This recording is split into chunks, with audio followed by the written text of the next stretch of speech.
stupid fucking thing. I said fix those engines! Oh, it's you. Well, you chose a great time to show up. You want to grab a tool and help? God, I tell you what, this whole thing was supposed to be routine, but Remy insisted on using a submarine to break in, instead of, I don't know, the fucking stealth ship that's up there waiting on us right now! You know, no pressure or anything. Submarines.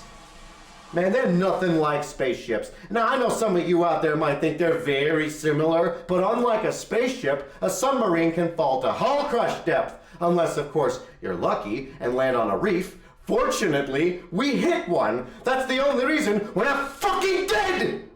Rudy!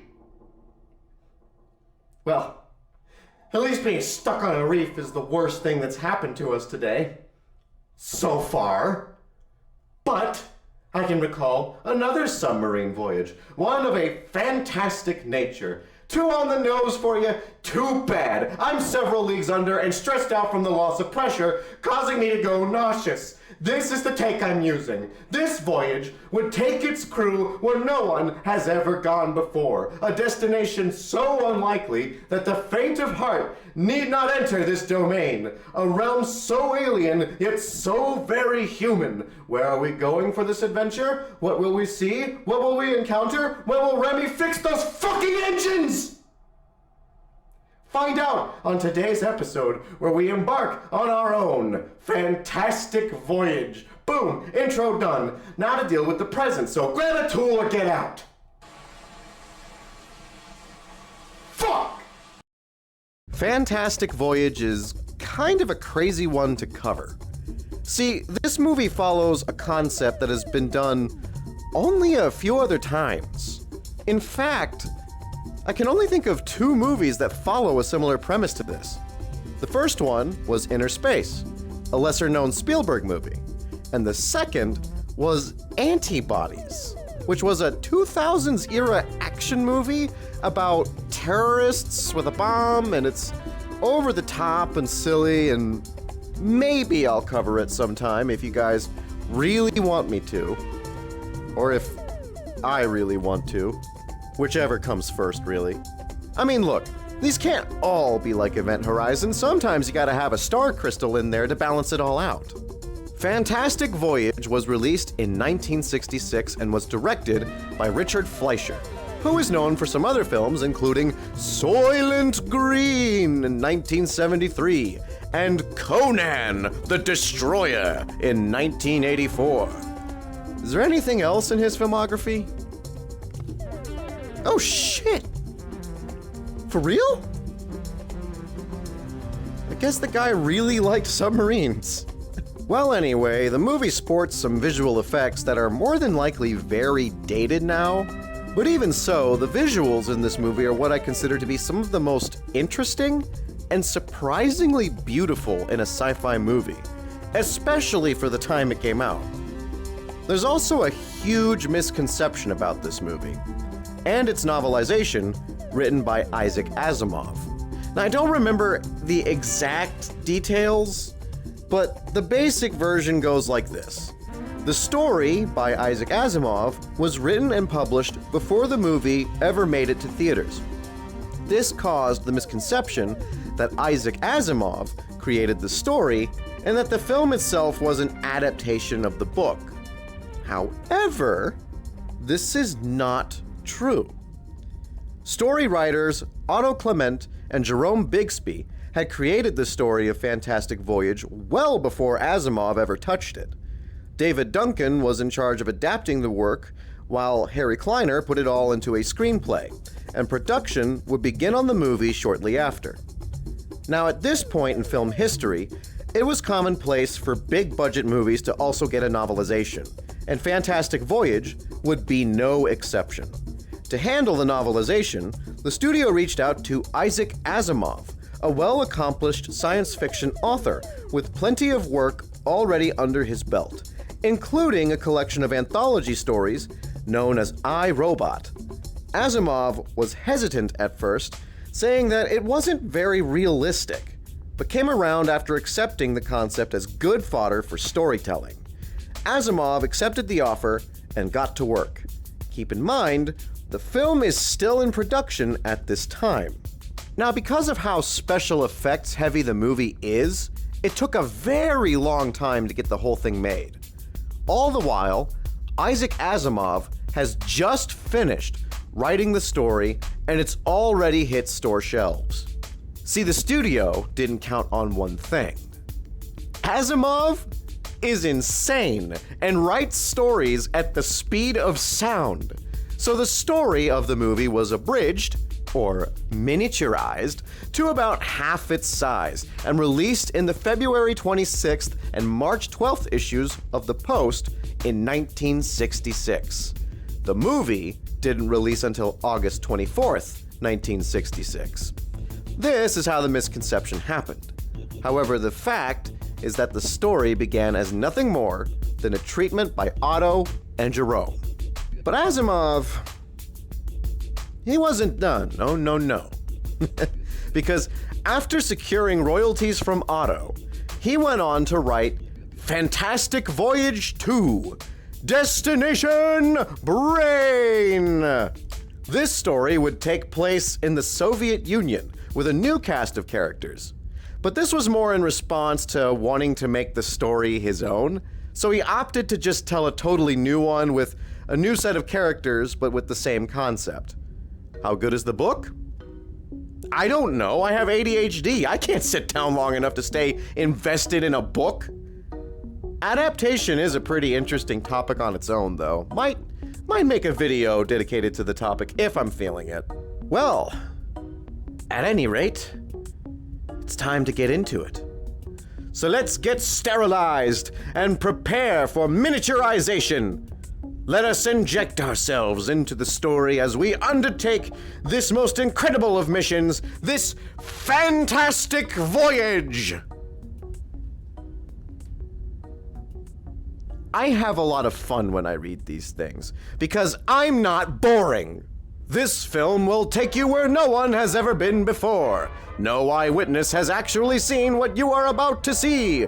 But in this world of ours, where going to the moon will soon be upon us. And where the most incredible things are happening all around us. Someday, perhaps tomorrow, the fantastic events you are about to see can and will take place. Man, they were really optimistic about the future of technology. By the way, your free trial for this video has expired. Please deposit 75 cents to continue.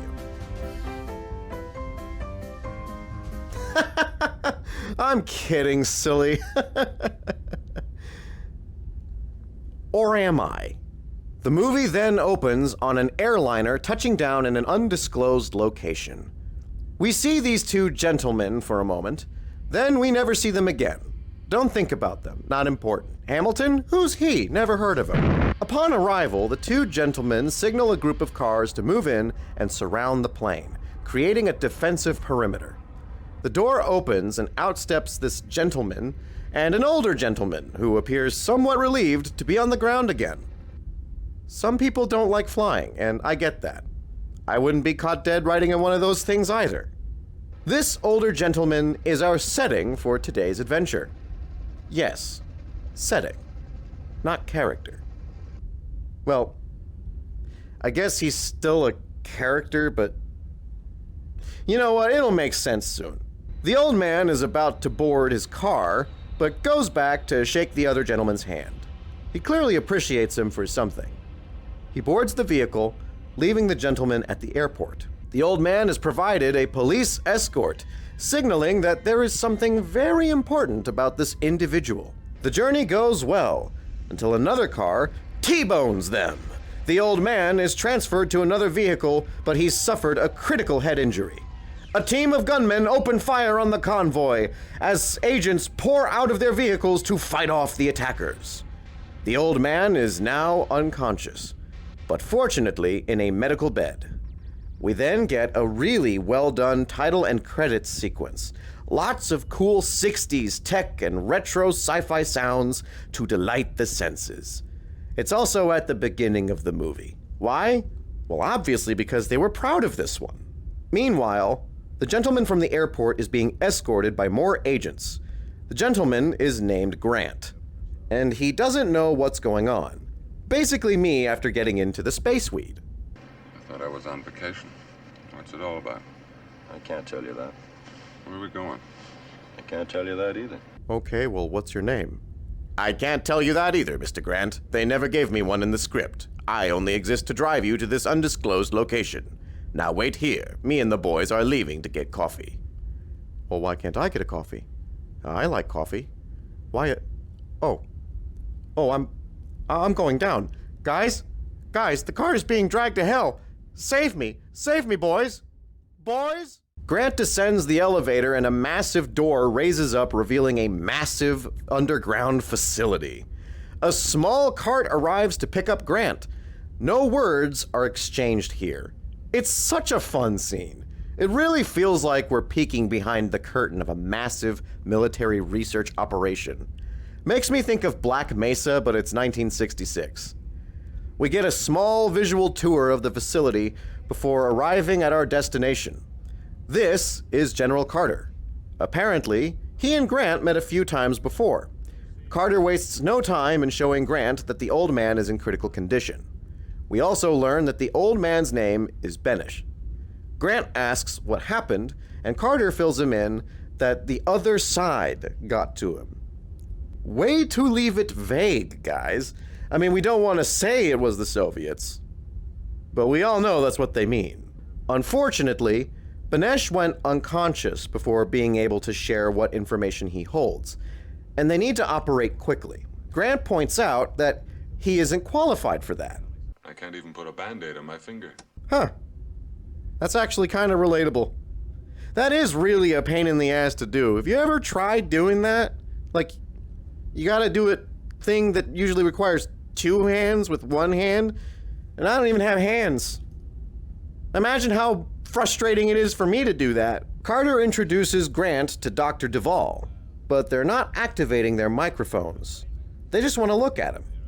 They seem to be suspicious of Duvall, but considering that he's the best surgeon in his field, and being on such short notice, not to mention how valuable this information apparently is, their options are pretty limited.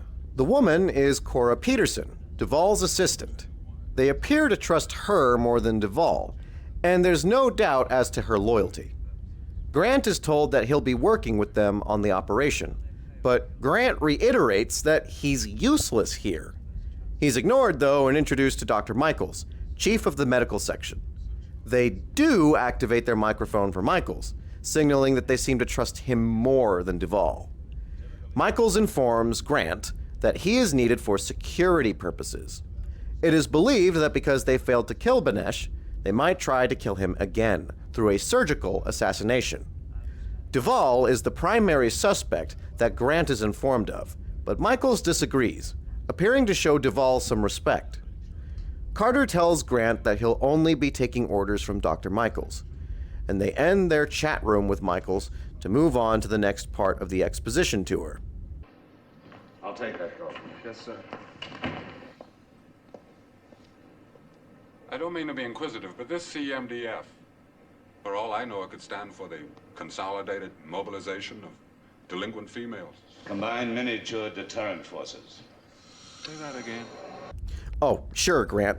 He said, Combined Miniature Deterrent Forces. Would you like me to write that on a scratch card for you? Carter tells him that they can miniaturize anything they want. People, ships, aircraft, the application of which, from a military perspective, has many uses. Now, this technology is also being developed by the other side. But both sides have the same problem. The effects of miniaturization are only temporary. After exactly 60 minutes, the miniaturized subject will return to their original size and state. This means that the technology is more limited in application. Benish is needed because he and he alone holds the secret to making miniaturization more stable and easy to control. Whoever gets that information first will have immense power to defeat the other with. Grant still doesn't understand how he can be of any help, aside from watching the operation. But Carter informs Grant that this isn't a typical operation. The problem is a clot in Benesh's brain. The issue, however, is that the damage is so small that conventional surgical equipment can't safely reach it without killing Benesh, or irreversibly damaging his brain, which could cause the information to be lost forever. So the logical step, as Carter explains, is to take an experimental submarine with a crew of surgeons, shrink them down to the size of a molecule, and then inject them into Benesh's bloodstream so that they can travel to the brain, locate the clot, clear it away with a focused laser beam, and get out before proving the Ant-Man versus Thanos theory.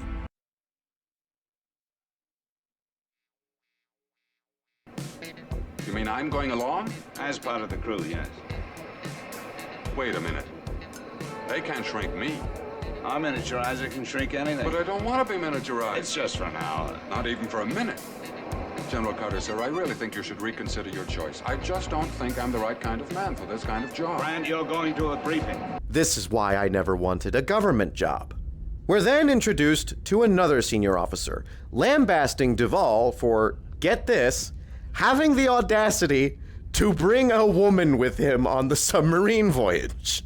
A woman has no place on a mission of this insist kind. on taking my technician. You'll take along who I assign. Don't tell me who I'm going to work with, not on this operation or any other. I'll do what I think is best without any interference from anyone. Wow.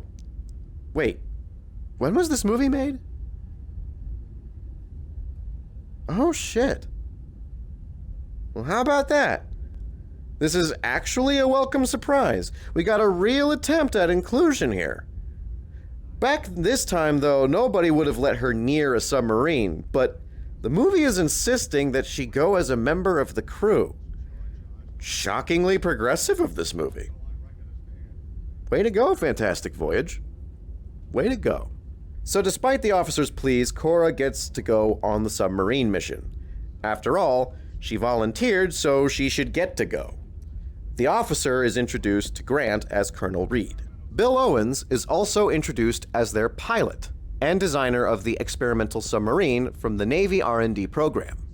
Submarine engineering is surprisingly more difficult than space engineering.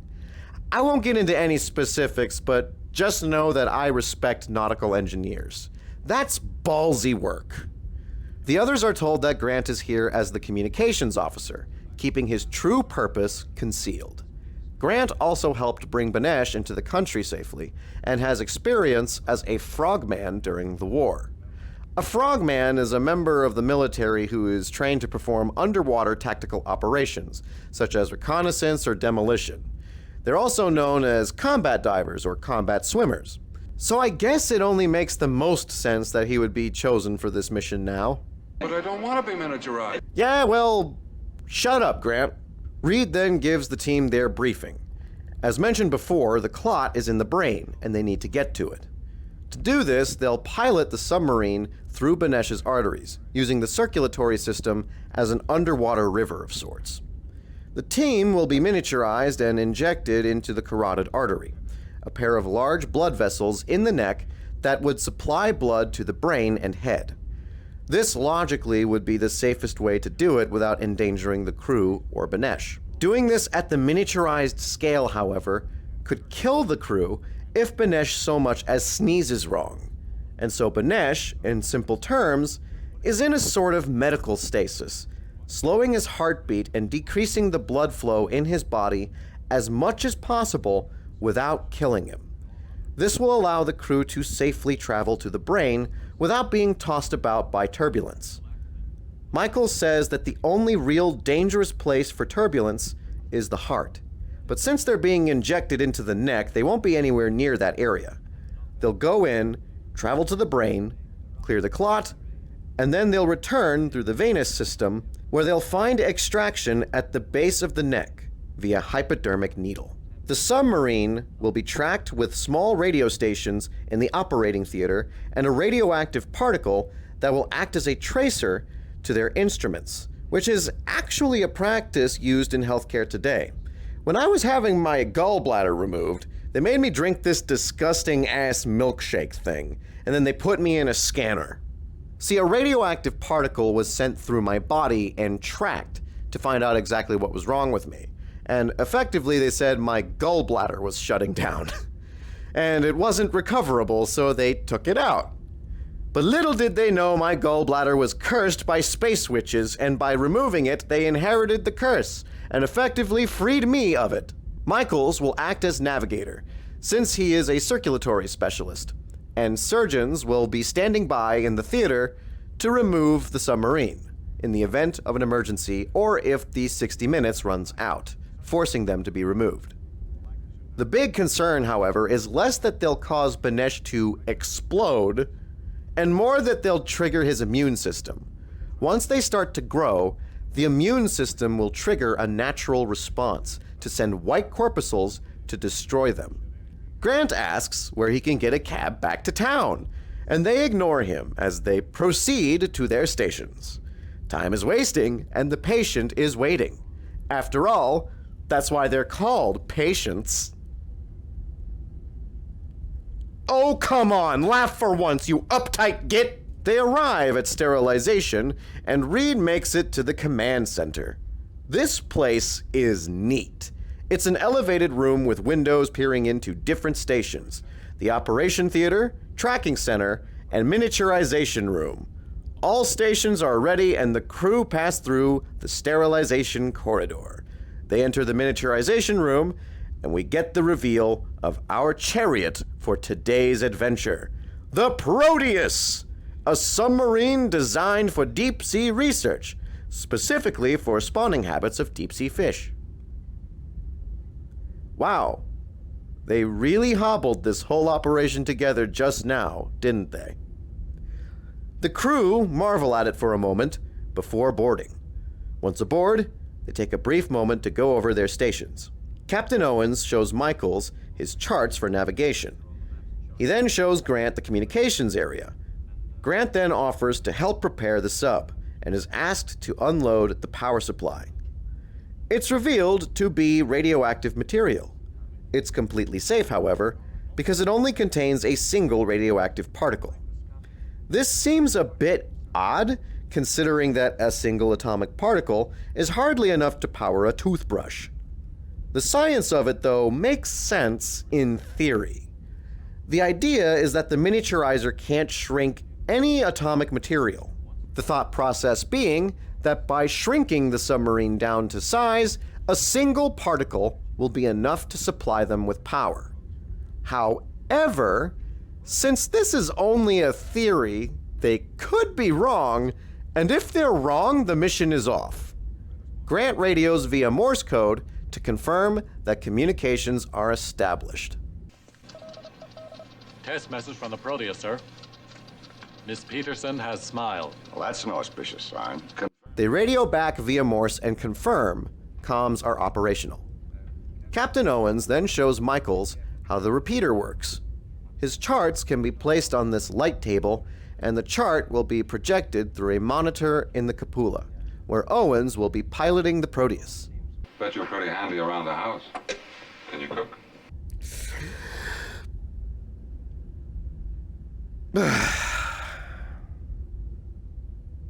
I'm going to reserve my frustration because I get that this was made in 1966.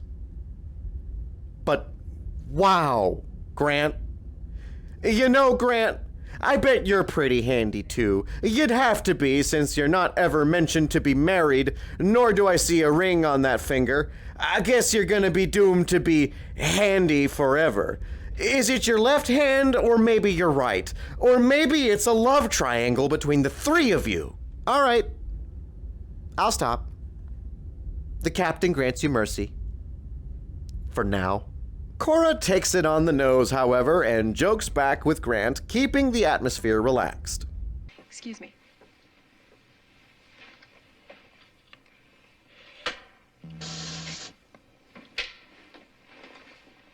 For a nice young lady, you play with the damnedest toys, Miss Peterson. That'll teach you where to keep your hand. Now I know. Now he knows. Cora explains that the laser is highly configurable, allowing miniaturized surgeons to operate it with precision. This laser is the most important piece of equipment on this expedition. Without it, the operation can't be completed. Cora explains that she has been working with Duvall at CMDF since she graduated school 5 years ago, and seems to admire him to some degree, though she seems unable to put that into words. I'm not sure how to read that, honestly. Maybe she suspects Grant of prying, which he most certainly was. Grant then receives a message from command. Miniaturization is commencing. All crew report to stations and stand by to begin the process. Cora stops for a moment to thank Duvall for allowing her to go on the submarine voyage. Duvall thanks her for volunteering. I like this exchange. Their relationship is very relaxed and professional. They clearly feel comfortable working together, and they maintain their professionalism throughout the expedition. And I appreciate that they didn't make a big deal out of this. She's just naturally accepted here aboard the submarine, and there's no fanfare about it. And other than the one officer, there really isn't any pushback from anybody else on this operation.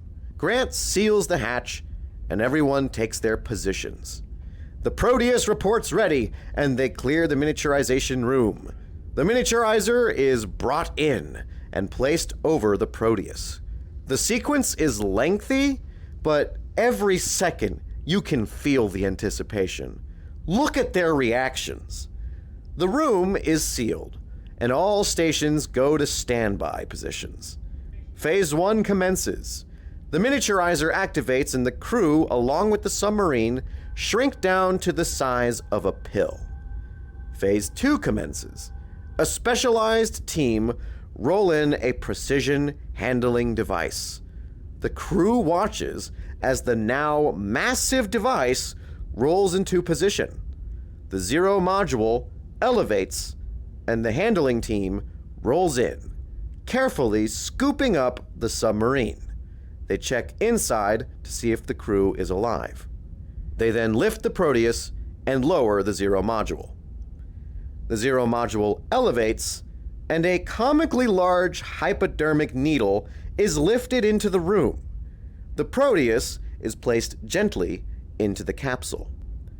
Captain Owens asks for Duvall and Grant to open the induction valves to fill the ballasts. In case you're unfamiliar with submarine mechanics, the ballast is essentially an air pocket that allows the submarine to float. When the submarine wants to descend, the induction valves are opened, allowing the ballasts to fill with water. This decreases the buoyancy and allows the submarine to sink in a controlled manner, much like how they do it in the movie. The process is going well. They descend into the capsule like an Alka-Seltzer tablet after a night of excessive Chipotle. Grant looks across at Duvall, but he doesn't seem to be up to anything. Michaels doesn't look like he's doing okay, though. He clearly seems to have a problem here. Captain Owens feels right at home, though. Despite being out of his element, the Proteus is his baby. When you know your ship, you feel as though nothing is impossible. And I imagine this has got to be a kick-ass opportunity to push his creation to the limit. The captain instructs valves closed, and the Proteus rests at its current position.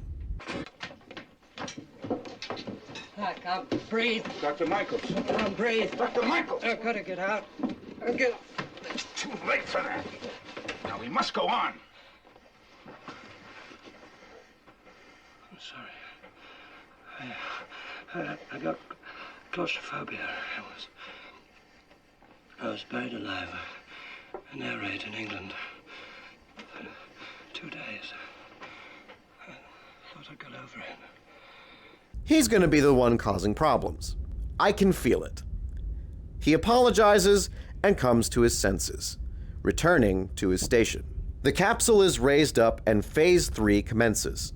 The capsule is shrunk to its original size, and the crew, already miniaturized, shrinks again, down to the size of a molecule.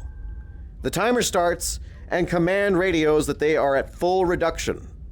The power then kicks on, and they report that all systems are go. Phase 4 begins. They elevate the Zero module, and the handling device grabs the hypodermic, plugs it, and the needle is attached by a nurse. The needle is carefully transferred to the operating theater, and they roll in these tiny tracking stations that are so fucking adorable. It's like a playset for Hot Wheels. The needle is inserted, and the crew is injected. They hang on as the force propels them through the needle and into the carotid artery. Welcome to inner space. A truly beautiful display of lava lamps, oils and water, and just spectacular visuals all around. The crew is speechless, but they maintain heading as they follow the current toward the brain. Now, this is a nitpick, but I understand why the movie didn't do this. See, my biggest question here is that we can see this spectacular display of blood cells, but where is the light coming from? They're inside of Banesh right now. Don't take that out of context, you know what I mean. The human body, at least last time I checked, doesn't have windows, so there shouldn't be any light in here. This is what it should look like. Except this sucks, so we just invented a light source inside of Banesh. Because movie magic. Not a complaint, but an interesting little tidbit I wanted to toss in there. The medieval philosophers were right. Man is the center of the universe. Hey, Duvall. What are you doing with your head so far up your ass? Duvall just spits out some pseudo-philosophical jargon, and Grant is surprised that it isn't more red in here. Duvall states that to the naked eye, blood appears red, but it's the corpuscles that give the blood its color. They then encounter something they can't explain, which is a neat little thing that I love about this movie. They acknowledge how strange and new an expedition of this kind is. So showing something unexplainable is a neat way to emphasize this sense of mystery and wonder. Michaels suggests that it could be the molecular structure of proteins, but Duvall isn't convinced. He wants to stop and investigate, but Michaels overrides this request and instructs the captain to maintain heading. They're here to perform an operation. No time for sightseeing. The captain calls out a bacterial wall to their left. They're cruising at a steady 15 knots. Michaels instructs Owens to maintain their current distance from the wall to bring them safely about when they go to clear the branch. Then, something strange happens. Michaels orders to correct course and speed, but Owens can't regain control. A current is pulling them, and they are helpless. The crew straps in, and they continue picking up speed. They go into a whirlpool and begin to spin rapidly. The force is so powerful, Michael's safety strap snaps, and Duvall has to hold him down. Grant and Cora are stuck to the wall, and when the situation seems dire, they arrive on the other side of the whirlpool safely. Everyone is okay, but now the corpuscles are blue. Michaels asks for a compass heading to find out where they are. Command reports that they have crossed over to the jugular vein. Instead of moving towards the brain, they are now traveling in the opposite direction. Reed postulates that it could be possible for an arteriovenous fistula to have formed and be so small that it wasn't picked up by their equipment. An arteriovenous fistula, I hope I'm saying that right, is a rare phenomenon where a connection forms between the arteries and veins. The Proteus seems to have been forced through one, and that's how they ended up here. Michaels requests that Owens try not to drift down any further. Grant inquires as to an alternate route, and Michaels says that they could go through the heart, but as mentioned before, it would destroy the Proteus from turbulence. Michaels is ready to call off the mission. And in the command center, Reed is also ready to call it off. They can't go forward and they can't go backwards, so what can they do? Carter isn't ready to accept defeat. Probably because he watched Patton before coming to work, just a theory. And he thinks for a moment on a solution. He then presents the following question. Doctor, without killing him, how long could we stop his heart? Reed is taken aback by this, but responds that in his current state, they can't risk any more than 60 seconds. Carter quickly estimates that the Proteus could clear the heart in 57 seconds, leaving 3 seconds to restart the heart again. This is an extremely risky move, and many things can go wrong. But if they abort the mission, they're condemning Benish to death anyways. It is agreed that they must take the chance. The Proteus is brought up to speed with the situation, and the crew comply, bravely riding the veins into the heart. The surgeons prepare for controlled cardiac shock. The crew hear the sound of heavy artillery as they approach the heart. Command stands by as the Proteus approaches the entrance, and Michael says to prepare for full power once they cross the valve. Then... Hit it! Cardiac shock! The Proteus goes to full power on the turbines, and the crew enters this now lifeless and quiet chamber. This is probably one of the coolest moments in a sci-fi movie ever. Traveling through the heart, we see an alien landscape so unfamiliar, but so very human. It's mesmerizing and haunting. The Proteus moves as fast as it can. 15 seconds. The exit should be on their side any moment. They press on, and Duvall calls out the exit. Captain Owens adjusts course. 8 seconds. Approaching the exit. Now.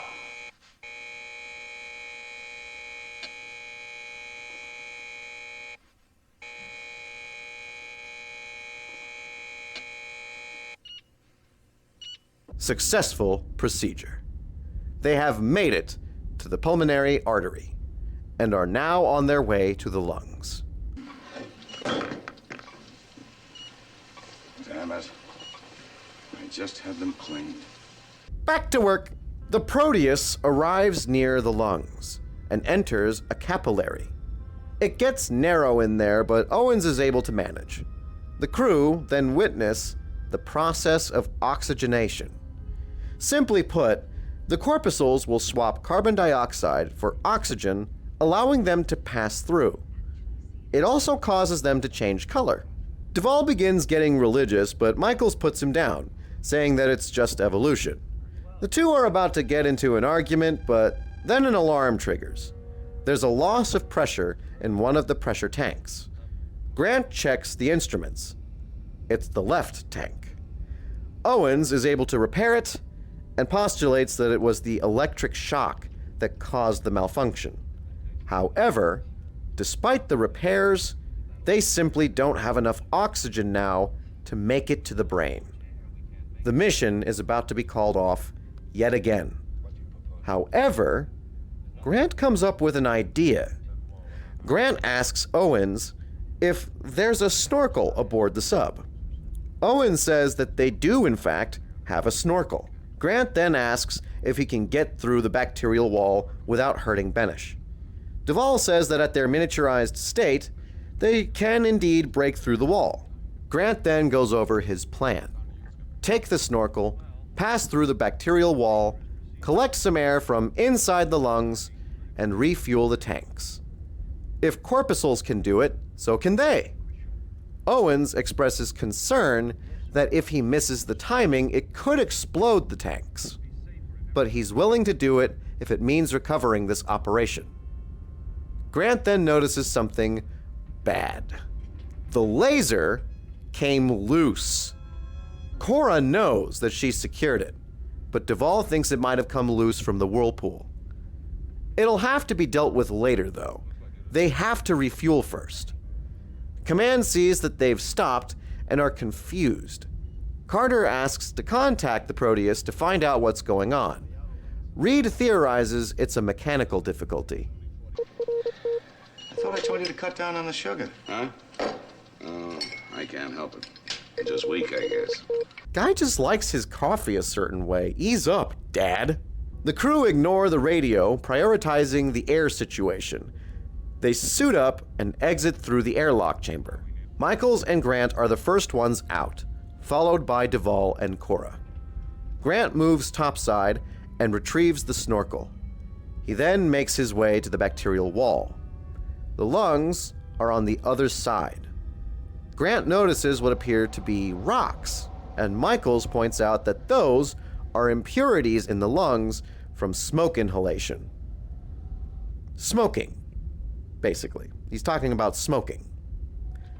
Grant takes the snorkel and gets moving, but Michaels makes sure to warn Grant that the air pressure in there, in relation to their size, is dangerously powerful. If Grant isn't careful, he'll be carried away by the air pressure. He proceeds and readies himself. First attempt doesn't go well, as the force of the air pushes them back into the capillary. Grant is going to have to go inside the lung. So Grant gives Duvall a rope to act as a tether, and Grant goes into the lung after Duvall attaches the line to the Proteus. Inside, Grant braces with the snorkel ready. The wind pushes him back, but he's able to brace against the bacterial wall. The tank then fills with oxygen, and Grant releases the snorkel. But then he falls into the lung, and the next breath carries him away. The line suddenly snaps, and Grant disappears into the lungs. The others don't know what to do, but fortunately, Grant is brought back. The breathing cycle reaches a lull, and Grant uses the opportunity to get up and run for it.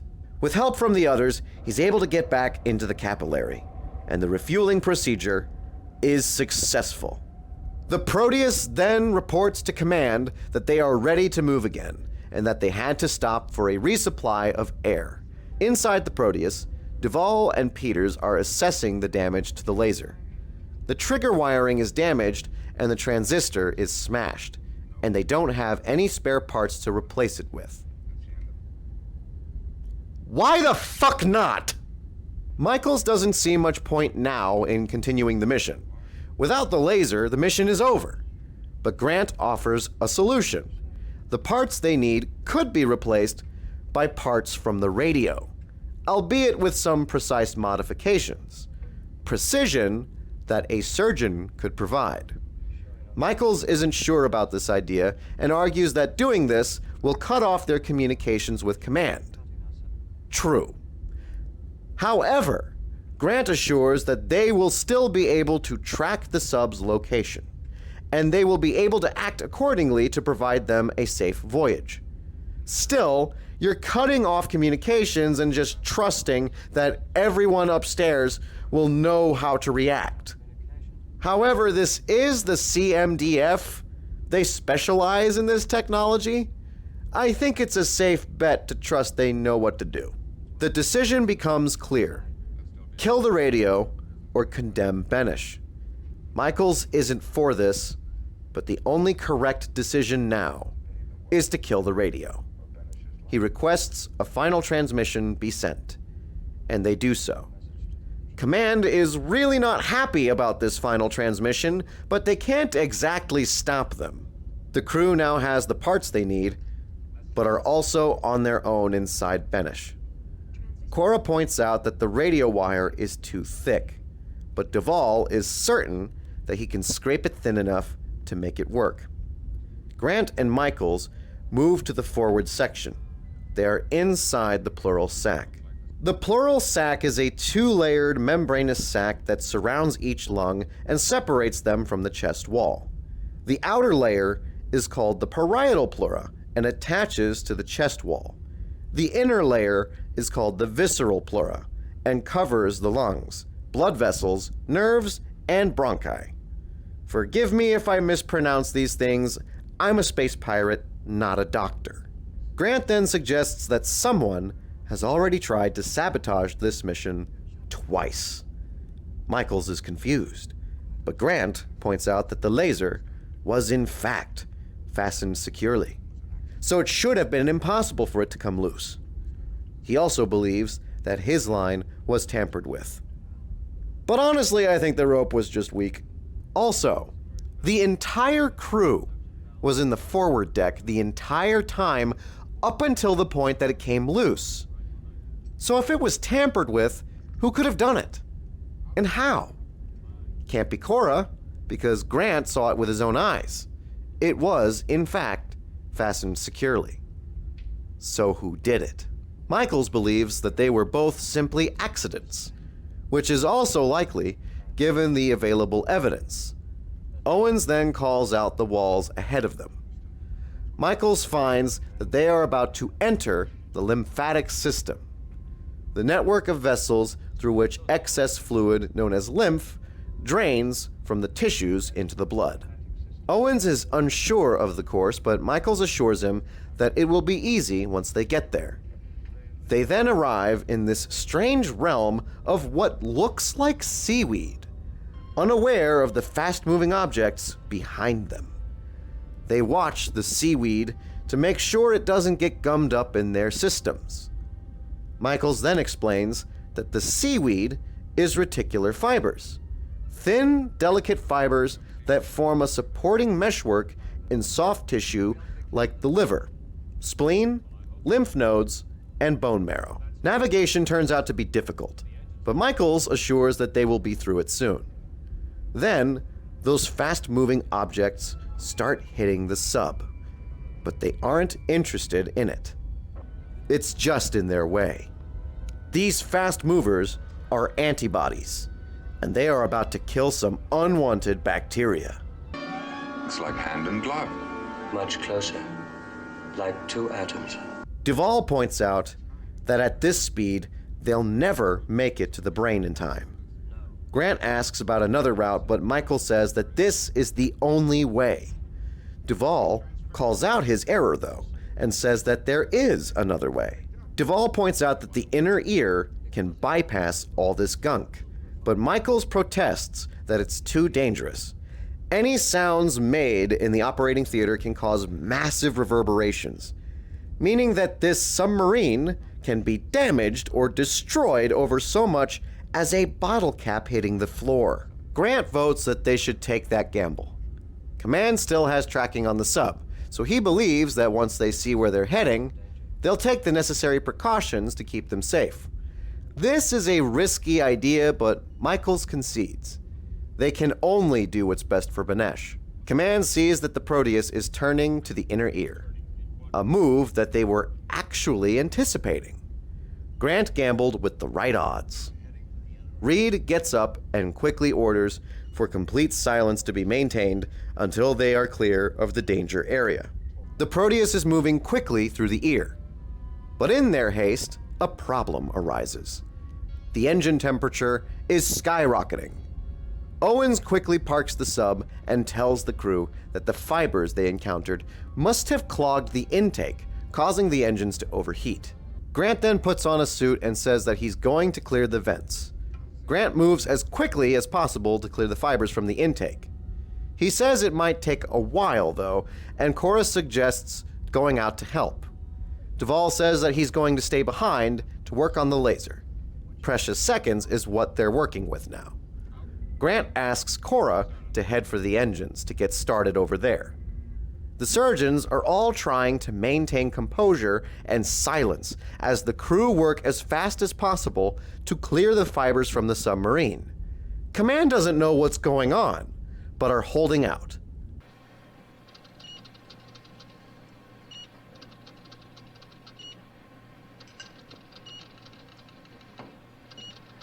You'll wind up a Hindu.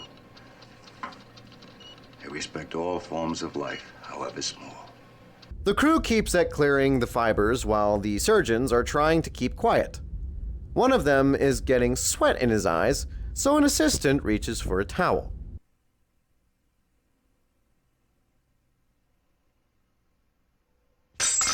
The reverberations are powerful enough to toss Cora into more fibers.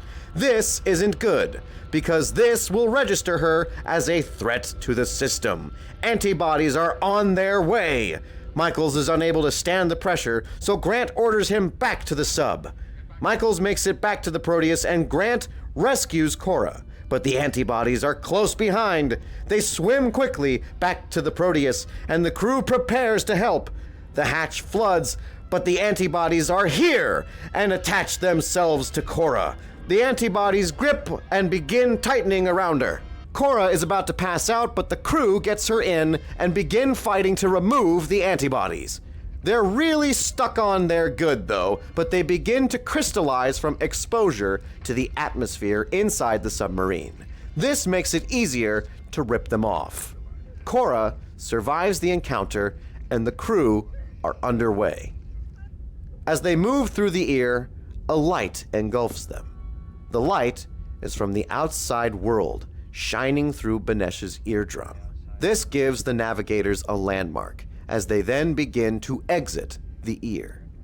Reed then informs the operators that the crew is out of the ear and they're free to resume their normal duties. Thought I'd die when the scissors dropped on the floor. Oh, you thought you were gonna die, bitch? Meanwhile, Michaels and Duvall are arguing over whether or not they should test the laser. Duvall says that it's being held together with spare parts and doesn't believe that it's wise to stress the laser with unnecessary testing. Michaels severely disapproves of this, however, and insists on a test, which sets off Duvall. The operation is his responsibility, and he won't do it. Final decision. As usual, you want everything your own way. Only this time there's more at stake. I know perfectly well what's at stake, Dr. Michaels. Duvall leaves, and Cora follows. Grant is now increasingly suspicious of Duvall. Imagine, they're in the human mind. Indeed they are. And we don't need to imagine. The Proteus is moving through this wonderland of neurons as the crew look on in awe. Yet all the suns that light the corridors of the universe shine dim before the blazing of a single thought. Proclaiming in incandescent glory the myriad mind of man. Very poetic, gentlemen. Let me know when we pass the soul. Michaels being a smartass is the best. Before Duvall and Michaels can get into another religious debate, though, Owens interrupts them, calling out the clot. This is their destination. Here is where the operation will take place, and where success or failure will be decided. Duvall begins suiting up, but Michaels states that there is no longer any time to operate before they can begin to grow again. He then orders Owens to head for the removal point. Duvall protests this, however, but Michaels knows that they'll trigger the immune system like discussed in the briefing. Duvall says that he has more than enough time to complete the operation, but Michaels isn't having it. He orders Owens to head for the removal point, but before he can comply, Grant sabotages the controls and tells Duvall to suit up. Michaels tries to regain control of the situation, but Grant has basically taken command away from Michaels. He's a pirate now! Fuck yeah! Duvall, you're not going to go through with this. I absolutely forbid it. I won't allow you or anyone else to leave this ship. I'm going to do all I can to save Benish. Now that's a doctor. Duvall is first out, followed by Cora. But Michaels continues protesting, blaming Grant for putting Duvall in a position to hurt Benish. But if that was ever a concern, why'd you vouch for him? You know what? Come to think of it, you went to the back for a brief stint before this voyage began. It was a blink and you miss it moment, but it happened. The same place where the laser was located. Uh-oh. I think I figured you out. But I knew the whole time. I simply never called it out because you still had use to me. But now, your usefulness has run out. Traitor. Grant isn't aware of this at the moment, though. He's been up against fanatics in the past, and Duvall simply doesn't fit the pattern. Grant suits up and moves out to assist. Duvall and Cora prep the laser, and Duvall sets to work on removing the clot. Grant catches up and watches Duvall work. Meanwhile, Michaels is unhappy about having his command revoked. He then hatches a little scheme. Captain, there seems to be something wrong with the escape hatch. What do you mean? Fluid is seeping through. I think you better have a look at it. Shouldn't be any fluid. Yes, you'll see it underneath the door.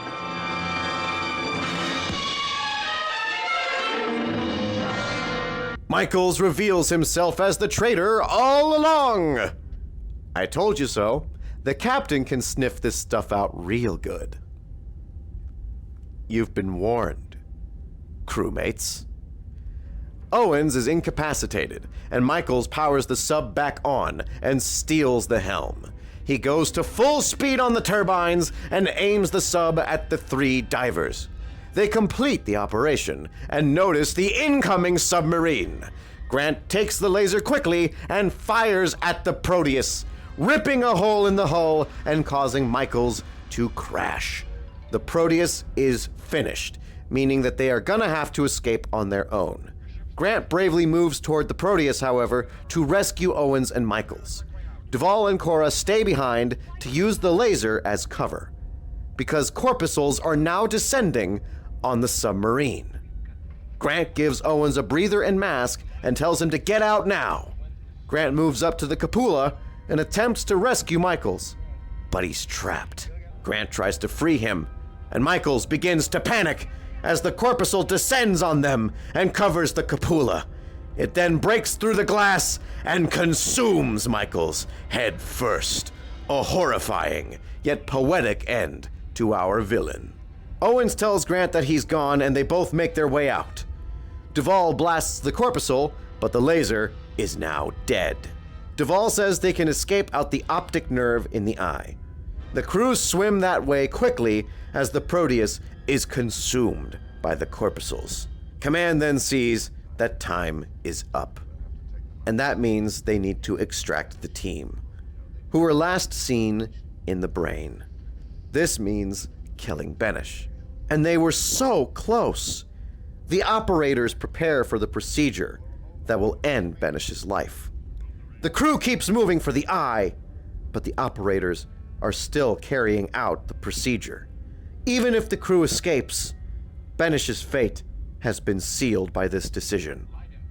That is until Carter has a change of heart. Hold it, Doctor. What is it? That blip we're picking up might only be a radioactive particle. The Proteus may already be destroyed. What are you getting at? If I were in their place and I were running out of time, I'd abandon ship before I grew to dangerous size and use the extra few minutes to get out the quickest way possible on my own. Along the optic nerve to the eye. With this incredible theory at play, Reed moves quickly to the operating theater as the crew makes their way along the optic nerve. Reed pulls up a magnifier and looks into Benish's eye. The crew is there, like Carter's theory suggested. He orders a glass slide be handed to him, and he uses it to pick up and carry the crew to the miniaturization room. He sets the slide down on the ground and watches as the crew return to their original size. The operation is a success. The crew has escaped minus 1 traitor, and the entire team celebrates the incredible achievement. This is certainly one for the books. In simple words, it was a fantastic voyage. And then the movie abruptly ends. Now for my thoughts. This movie holds up. I can't find hardly anything wrong with this movie to really complain about, and that's gotta be a good sign for this movie's longevity. Now, granted, some of the effects are outdated, and the compositing is what I would consider to be ancient in its application. However, the setting of the human body is so well put together visually. First time I watched this, I whipped out the space weed and just admired the spectacle. But color me surprised to learn that it is, in fact, possible to have a spectacle and a good story. They could have easily just made up whatever they wanted for this story. Yet they chose the story beats that they chose, and frankly, these beats all serve each other very well for moving the story forward. They did their homework and hired experts to make sure the voyage of the Proteus made as much scientific sense as possible. And while, yeah, I share the same sentiment as Asimov that miniaturization is just way too out there, the voyage through the human body itself was painstakingly thought out by many experts. The production design is just on a whole other level here, creating these physical sets that just sell the idea that you are on a voyage to the human mind. And just look at the human mind. That's fucking gorgeous. This movie, despite the time it was made, despite the misconceptions, despite being a science fiction story, it compelled so many people who got to see it in theaters. In fact, this movie helped me to quit smoking.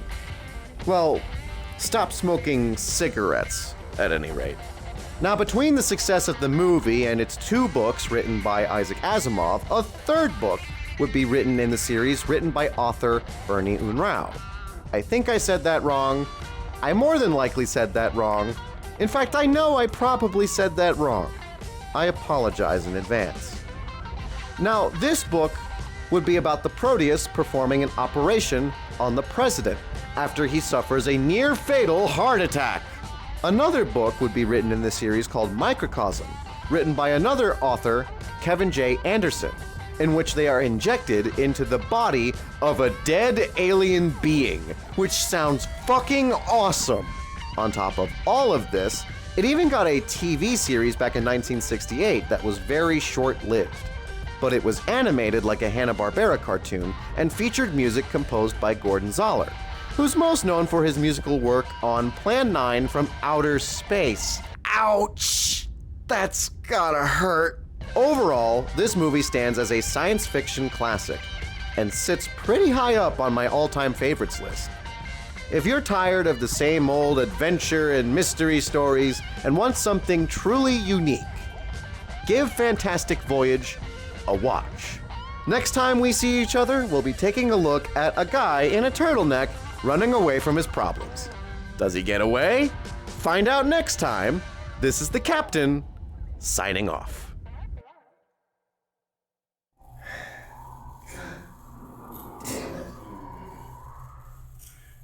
Okay, well, we've got several fuses blown. Uh-huh. We're on reserve power, which is obviously not good. Yeah. Let me see. Our starboard rudder is completely smashed. You don't say. So we're gonna have to look at that and try to get that fixed ASAP. And let's see. We also have a mild leak in our cargo hold. Okay, we'll get a welder. We also have a fire in the oxygen tank.